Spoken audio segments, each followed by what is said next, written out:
U novom izdanju podcasta IDEE.hr razgovaramo sa gospođom Snježanom Prijić-Samaržija, donedavnom rektoricom Riječkog sveučilišta, u trenutku u kojem visoko obrazovanje u Hrvatskoj konačno silom prilika otvara niz teških tema vezano za njegovo funkcioniranje. Dobar vam dan, dobro nam došli. Hvala vama, dobar dan. Kako biste u ovom trenutku opisali situaciju na hrvatskim sveučilištima, odnosno u hrvatskom visokom obrazovanju? Pa gledajte, vi ste sami već rekli da situacija je kompleksna. Kao što je društvo prepuno nekakvih društvenih kompleksnosti, generalno bih rekla da ja bih situaciju općenito ocijenila kao krizu sveučilišta, ali ne samo u Hrvatskoj, nego generalno. I ne samo u Europi, nego rekla bih u svijetu. Na različite načine se može pričati o ideji, da tako kažemo, krize sveučilišta. O njoj se piše već jedno 20 godina, ali se nažalost tih 20 godina ništa u visokom obrazovanju zapravo, sad govorimo o globalnoj razini, nije bitno dogodilo, tako da ti razni, da tako kažemo, prigovori, teme koje su na stolu, korporativizacija, menadžerizacija, financijalizacija sveučilišta ili pak na neki drugi način skretanja sveučilišta sa one nekakve putanje koja se od njih očekuje od ideje sveučilišta, su na stolu. U Hrvatskoj, ako me pitate, situacija je tim složenija, zato što imamo neke dodatne izazove koje možda svijet nema. Naravno, to su prije svega demografski izazovi, znači nedostatak, odnosno odlazak mladih ljudi, što po meni samo po sebi nije, kažem, niti loše, oni se moraju kretati, oni se moraju gibati, ali, kažem, proliferacija institucija visokog obrazovanja, zakon koji je donesen, ali nije riješio je neke probleme, neke nije. Regulativa je, dakle, još uvijek neodređena, traže se promjene toga zakonskog okvira, mnogi su njime nezadovoljni, zastarjele prakse itd. Koliko je upravo za tu krizu odgovornost na samim sveučilištima, odnosno na ljudima koji vode sveučilišta? Pa rekla bih velika je odgovornost, naravno. Mislim, opet ću sada malo generalizirati ili relativizirati i reći, pa da, govorimo o krizi leadershipa na razini država, govorimo i na razini institucija.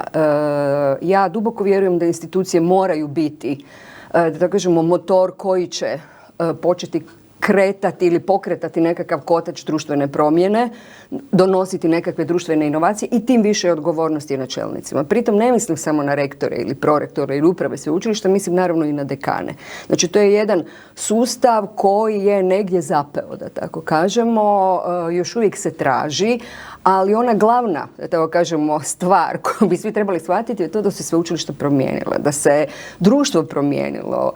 Ne govorimo o razvoju tehnologije, govorimo o naravno geopolitičkom nekakvom okruženju i tako dalje. Mi svi očekujemo neko magično rješenje. Nastavljamo raditi svi na nekakav stari način. Ne shvaćamo koliko kompetencije čelnika moraju biti puno, da tako kažemo, složenije i veće nego što su bile prije 30-50 godina, da ne govorim ranije.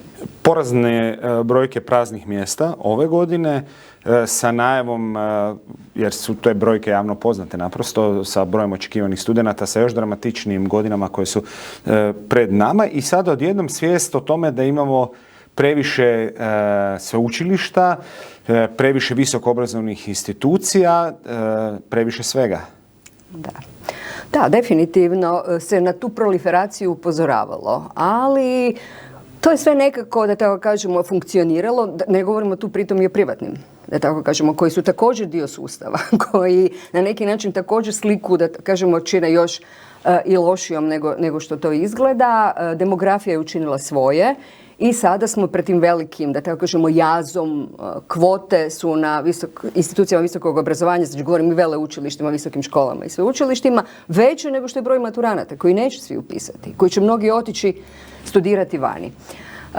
Problem je velik. Međutim, gledajte, i neke druge razvijene zemlje imaju velike kvote. Imaju veće kvote od, kažemo, njihovog pula studenata, ali su one otvorene internacionalizaciji. To je ta priča. Mi smo u Europskoj uniji, mi smo dio svijeta. Postoji li uopće svijest na hrvatskim visokoobrazovnim institucijama da u svijetu u kojem danas živimo oni bi morali razmišljati o tome da privlače studente ne iz Hrvatske, nego iz svijeta, barem iz Europe? Pa gledajte, tema je sigurno na stolu. Znači, mi smo kao sveučilište, ja sam kao rektorica već unatrag, ne znam, godinama tražila strategiju internacionalizacije. Pa se razvlačilo, pa se na kraju donijelo nešto i tako dalje. Međutim, još uvijek mi nemamo konsenzus. Dakle, na rektorskom zboru, u trenutku kad sam ja otišla, mi nismo imali konsenzus oko toga da se izvrši snažan pritisak da se otvori prostor studentskim vizama, da se...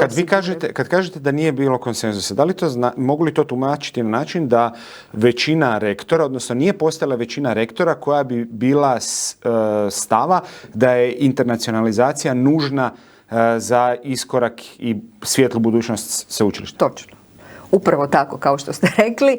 Dakle, na neki način se nije vidjelo, svima su nam dragi, da tako kažemo, europski studenti. Međutim, mi moramo biti svjesni da osim Europe, koja sad, europski studenti imaju ista prava, naravno kao u Hrvatskoj, kao i hrvatski studenti iz Hrvatske. Međutim, otvaranje svijetu, jedna Velika Britanija, Ujedinjena Kraljevina ima, znači, preko 50% stranih studenata. Znači, to je jedan razvijeni sustav visokog obrazovanja, ali jedna Nizozemska ima isto tako, jedna Njemačka ima ogroman broj, znači, stranih studenata i tako dalje. Internacionalizacija donosi svoje probleme. Međutim, otpor u sustavu prema internacionalizaciji je ogroman.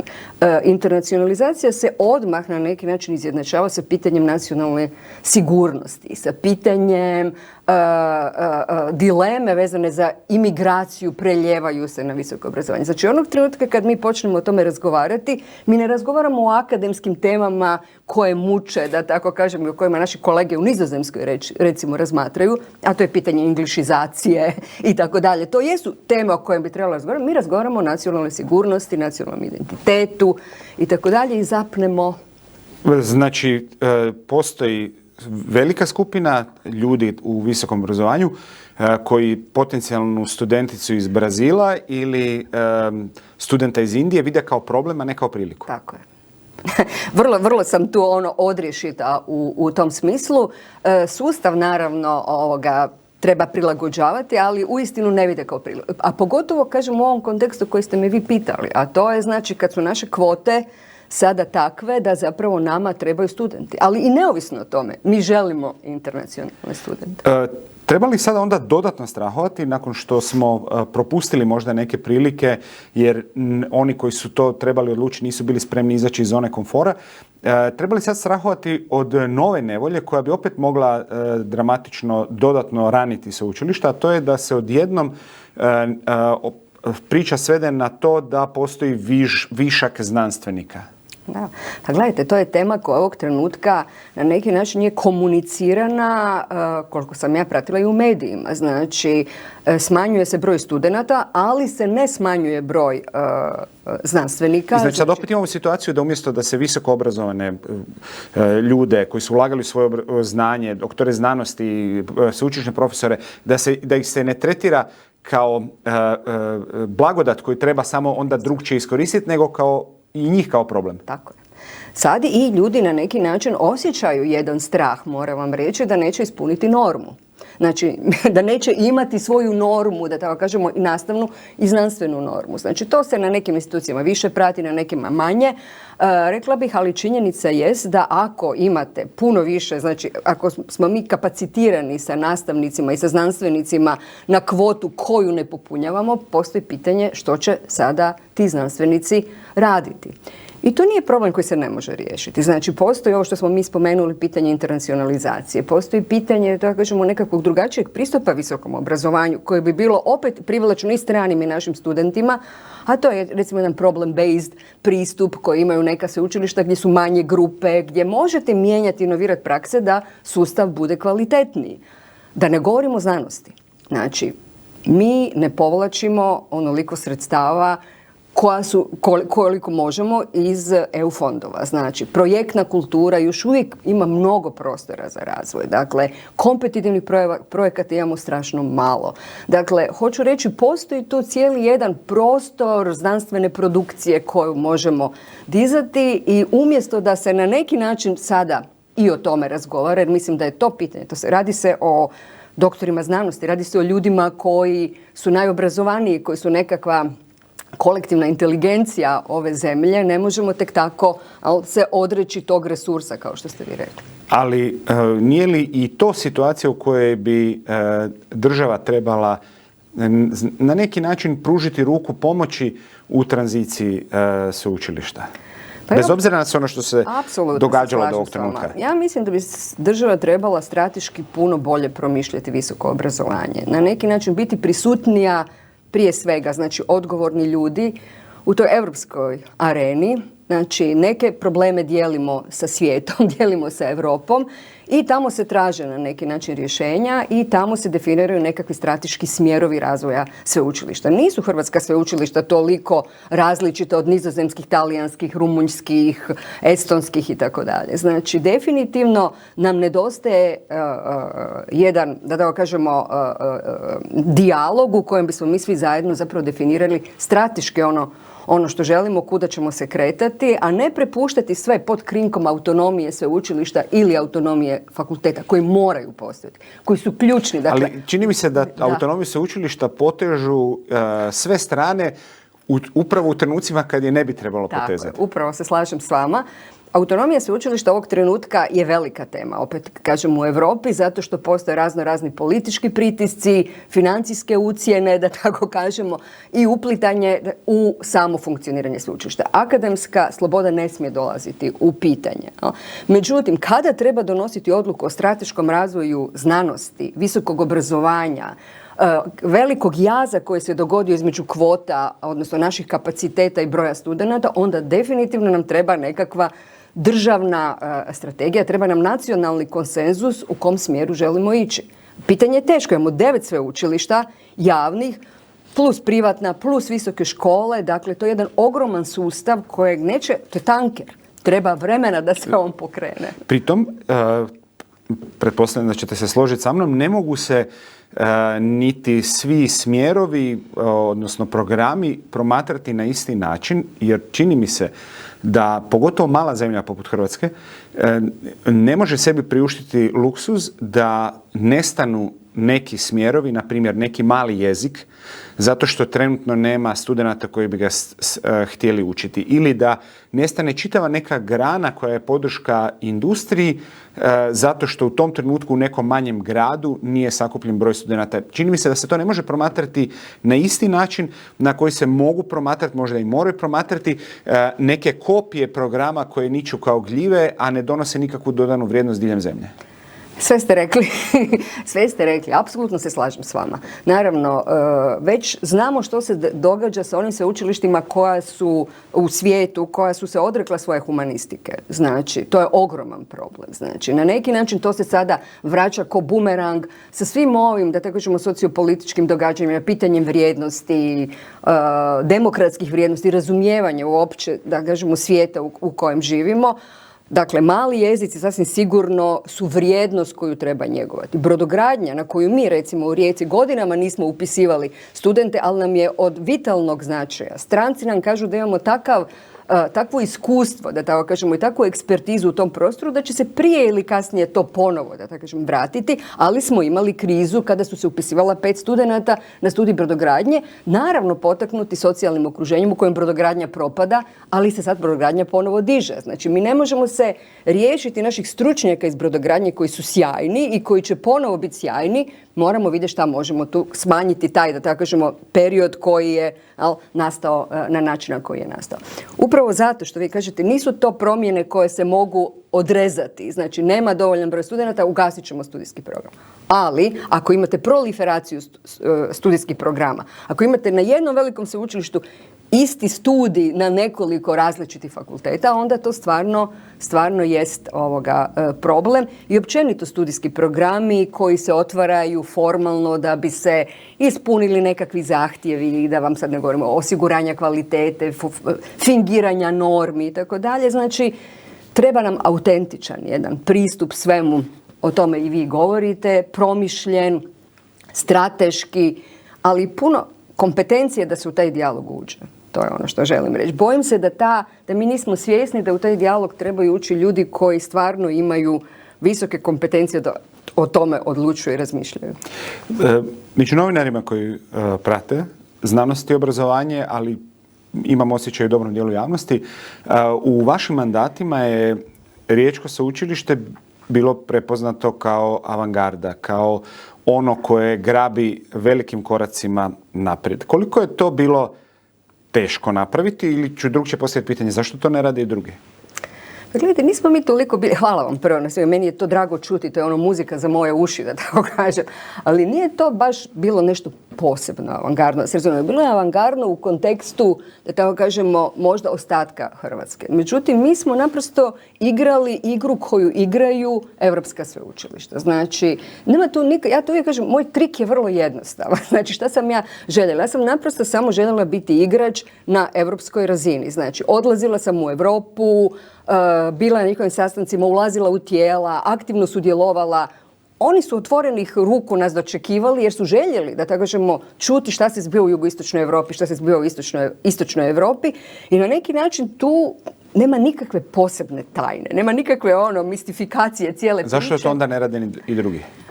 Teško mi je to, moram priznati reći. Ne znam, postoji ovdje još uvijek ta jedna potreba, a vezano je za ovo naše pitanje internacionalizacije s kojom smo krenuli, straha od, da kažemo, otvaranja, jedna sigurnost u izolaciji, jedna igra na nekakvom tom našem malom igralištu u kojem su već role podijeljene, u kojoj neku količinu moći ili utjecaja imate politički ili na neki drugi način.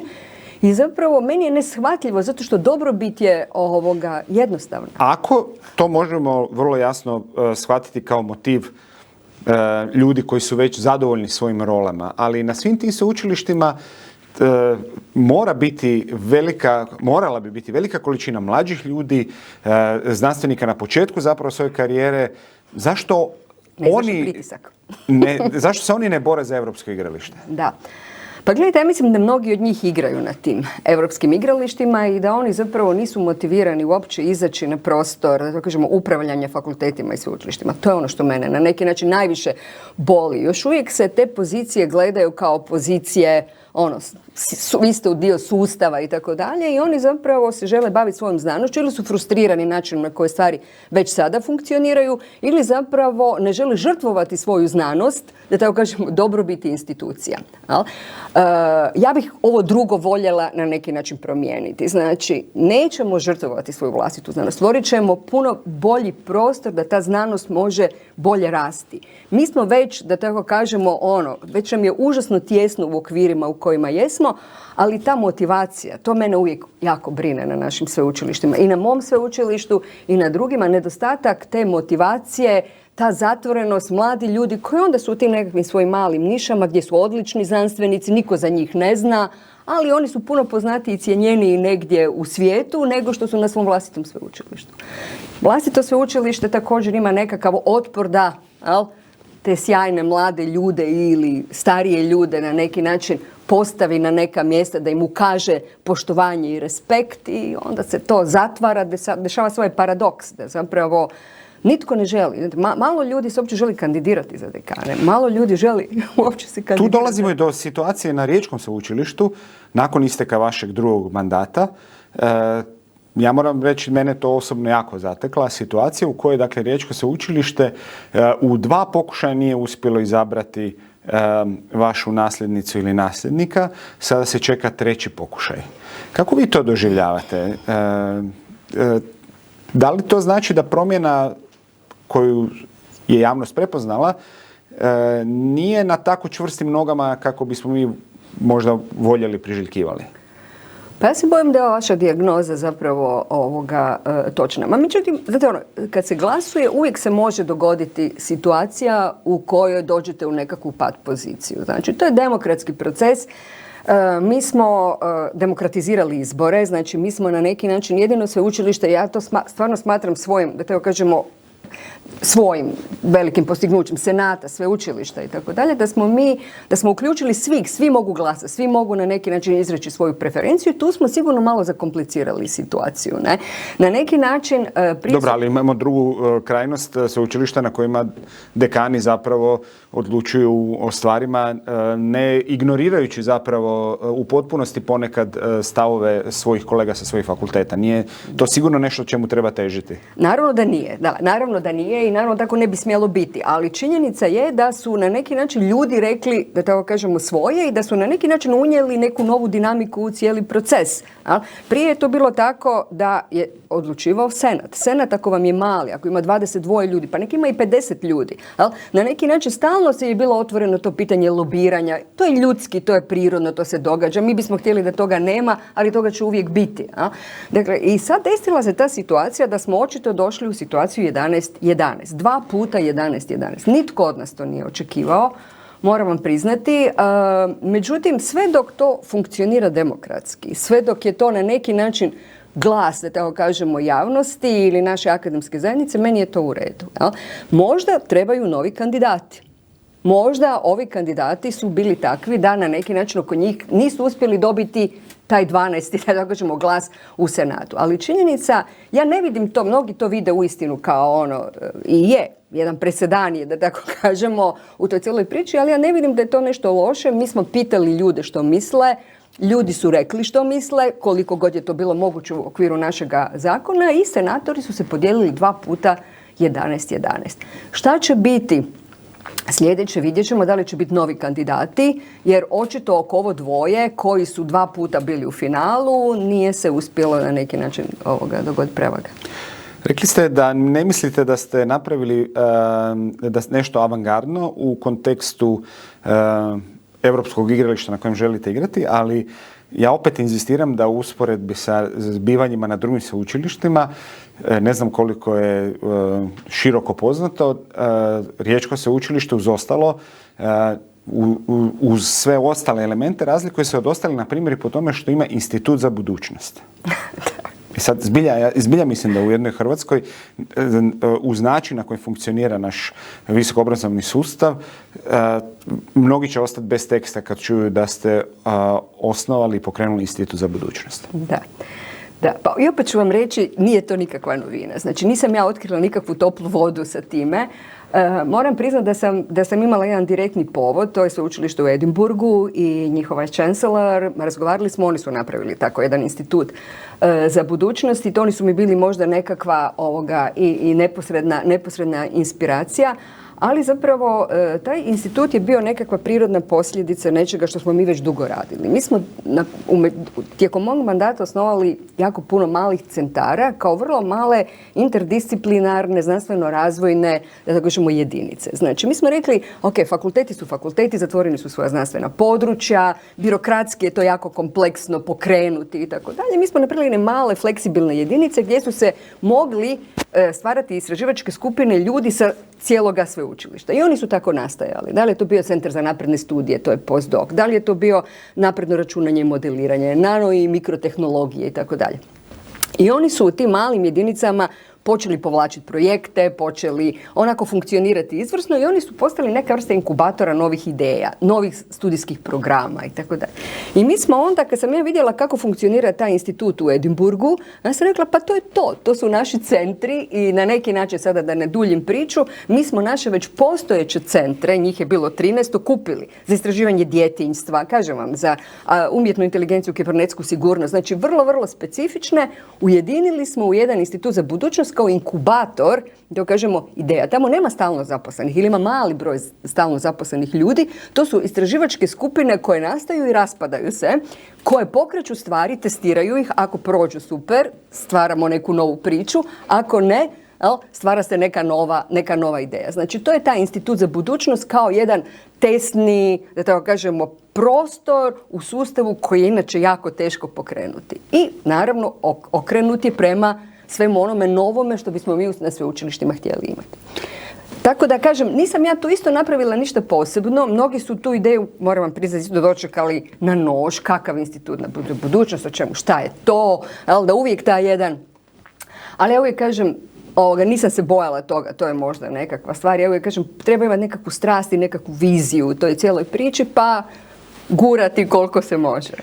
Vi ste otišli do Edinburga vidjeti kako tamo funkcionira nešto slično. Je li itko sa drugih hrvatskih sveučilišta došao vidjeti ili se barem došao raspitati kako funkcionira Institut za budućnost u Rijeci? Pa nije, ali ne znači da neće. Da, mi još uvijek imamo tu nekakvu i kompeticiju, da tako kažemo, unutar sustava. Mi volimo reći mi smo bolji na ranking listi od nekog drugog sveučilišta. Mi prvi smo započeli nešto. Ja nikad nisam na neki način voljela na taj način govoriti, jer kažem, sve stvari su se već dogodile. Poanta je da želiš biti otvoren i želiš vidjeti, naravno sve je kontekstualno, nije isto ni Rijeka, ni Split, ni Zagreb i tako dalje. Možda je u Rijeci nešto lakše napraviti nego u Splitu pokrenuti. Ja kažem, nikad nisam voljela tu vrstu komparacije. Mi vam, znate, na sveučilištu nemamo niti one stupiće kad pratimo našu strategiju i kako mi koliko smo uspješni i tako dalje, da uspoređujemo jednu instituciju sa drugom.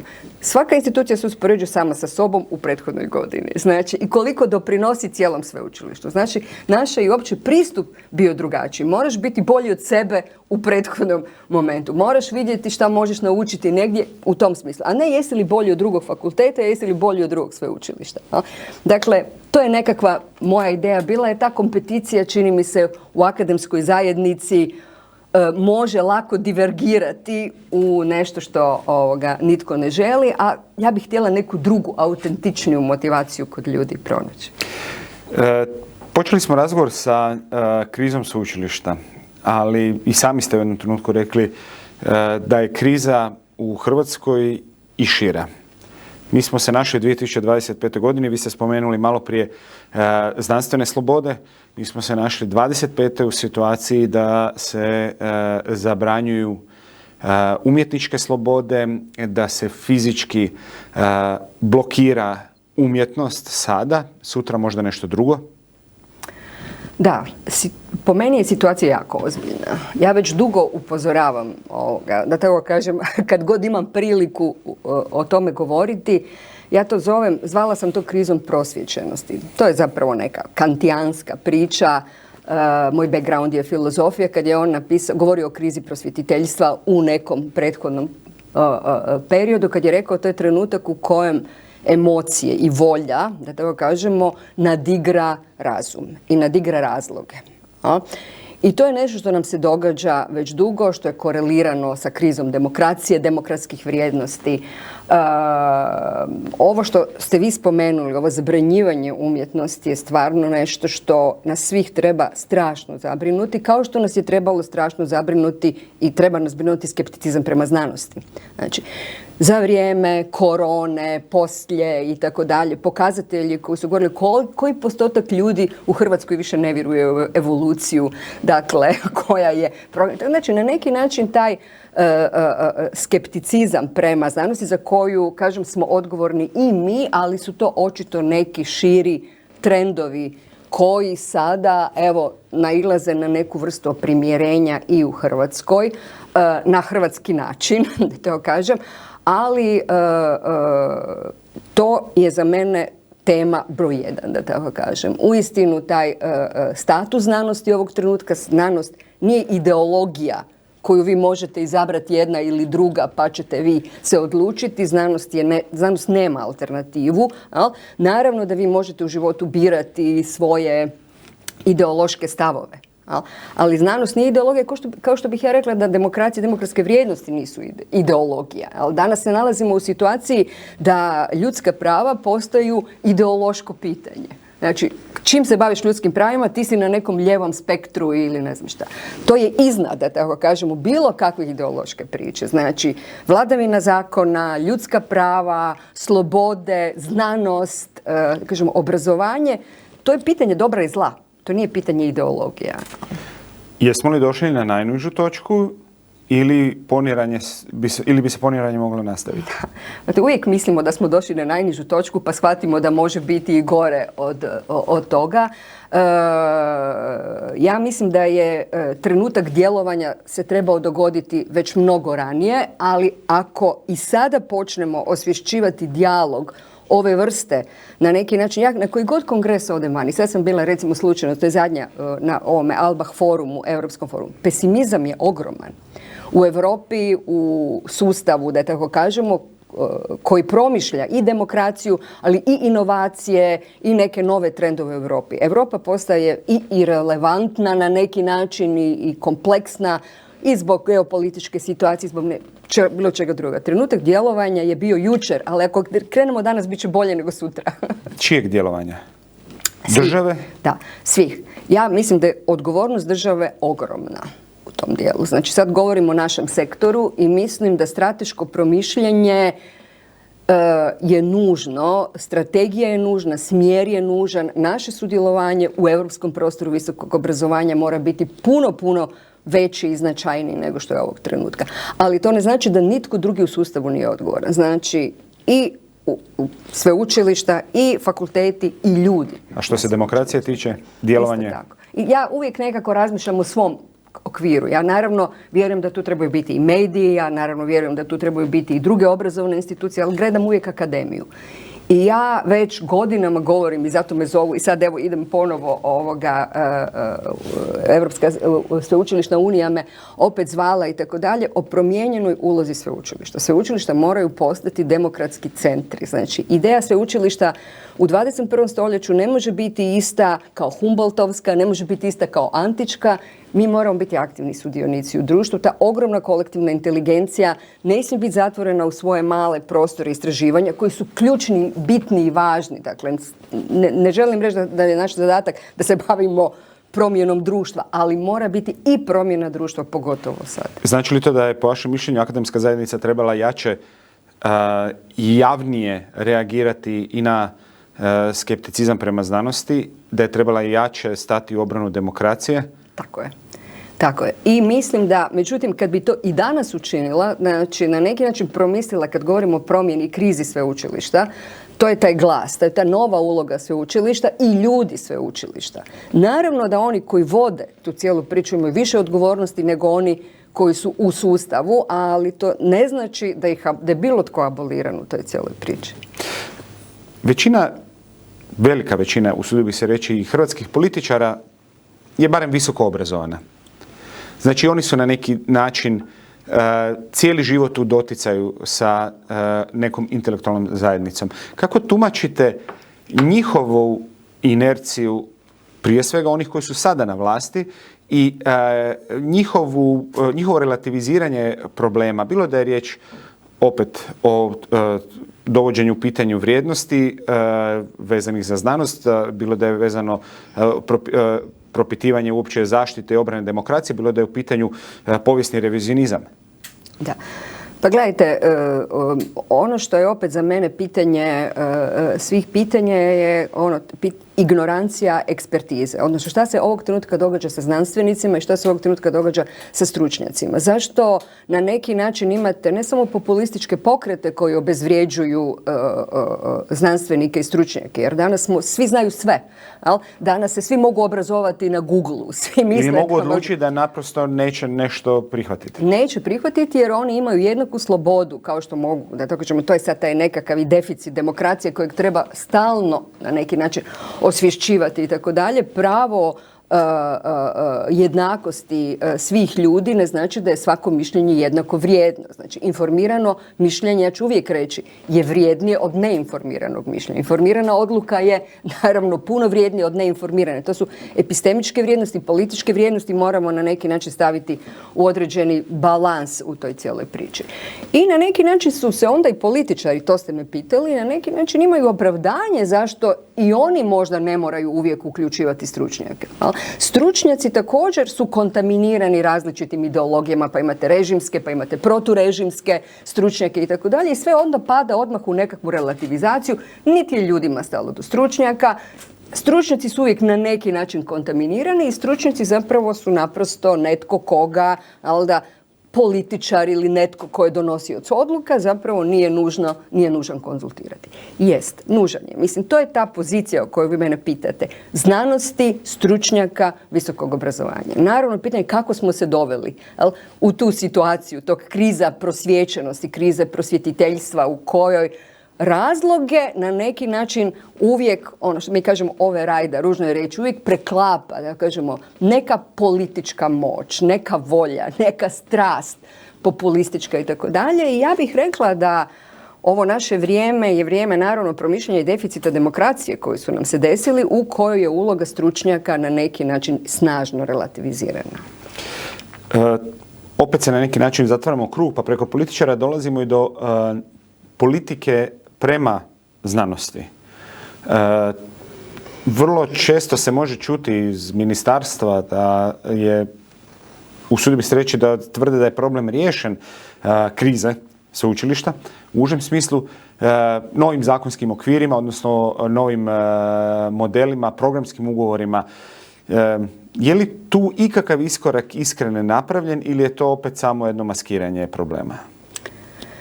Da, pa evo ovako reći ću vam potencijal. Jer ni ljudi u Ministarstvu znanosti i obrazovanja nisu nužno takvi stručnjaci da ne bi trebali i oni opet neke stručnjake tražiti. I oni su imali konzultante i Svjetska banka i tako dalje. Međutim, znate što, proces mora biti vođen na pravi način. Potencijal reforme zakonske i programske ugovora je bio velik. Kažem, je bio velik. Ja sam podržala u tom dijelu reformski, da tako kažemo, potencijal i zakona i programskih ugovora.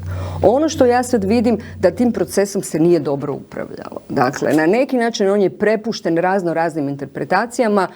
Zakon sadašnji je doveo do jedne snažne dezintegracije sveučilišta. Meni to na sveučilištu Rijeci bilo veliki problem. Znači, na neki način ponovo je zavladala ona ideologija koja je bila prije, ideologija ili stava, to je divide et impera. Znači, podijeljeni su, osnažili su se fakulteti, sveučilišta su izgubila, da tako kažemo, tu stratešku ulogu upravljanja, usmjeravanja broda u jednom smjeru ili drugom i tako dalje. Nije se polučio odgovarajući rezultat, moglo se intervenirati, vidjeti kuda stvari idu, nije se to učinilo. Sad se planiraju nekakve izmjene zakona, ne znamo šta će one donijeti i što je zapravo glavni motivacija za promjenu tog zakona, ali bojim se, dakle, ja moram reći da ja jesam razočarana primjenom, odnosno načinom na koji se taj zakon na neki način počeo ostvarivati, iako sam bila svjesna nekih deficita, ali sam očekivala, nadala sam se da će biti bolje, uvijek volim misliti da će biti dobro. Programski ugovori tek ćemo vidjeti. Međutim, evo, ono čemu sam ja svjedočila opet, na neki način su i programski ugovori definirani zakonom, velika svađa je nastala unutar samih sveučilišta, da kažemo mali plijen kolač, da tako kažemo, financijski velika je potražnja, različiti su pristupi. Bojim se da, evo, ne želim biti pesimistična, puno sam više, da kažem, vjerovala u reformsku moć jednog i drugog paketa od onoga što vidim da se ovog trenutka događa. Bojim se da je proces na neki način u jednom trenutku izgubio kompas. Iza vas su godine u kojima ste bili fokusirani prvenstveno zapravo na upravljanje sveučilištem, što je automatski značilo zapravo i manje možda fokusa na znanost u klasičnom smislu. Kako sada vidite svoju budućnost? Odnosno, što sad spremate? Pa evo, vratila sam se na svoj fakultet, Filozofski fakultet, razmišljam o projektima, još uvijek imam, da tako kažem, neke repove, ja to zovem. Često me zovu u Europu, evo sad upravo idem na jedan, to je veliki prvi program obrazovanja lidera evropskih, znači Europa je svjesna da treba puno više kompetencija u tom dijelu. Jako sam aktivna još uvijek u Vijeću Europe, tamo u odboru za obrazovanje, tako da me to, moram priznat, veseli. Da, znanost je patila, dugo vremena nisam bila. Pokušavala sam svoju temu, a to je uvijek bila politička epistemologija, demokracija, kao što vidite, povezati I mislim uistinu čak da mi je to bilo i benefit i korisnost, da sam na neki način profitirala od tog svog, da kažemo, znanstvenog područja u samom svom rektorskom mandatu. Sad se vraćam, prijavljujem projekte kao i svi ostali što bi trebali. Moja tema je i dalje politička epistemologija u digitalno doba, znači izazovi suvremene online komunikacije i tako dalje. Veselim se tome, to je druga vrsta života, ali nekako mi se čini da je prirodno da završim tamo gdje sam i počela. Puno hvala što ste našli vremena govoriti za Ideje.hr. Hvala vama što ste me pozvali.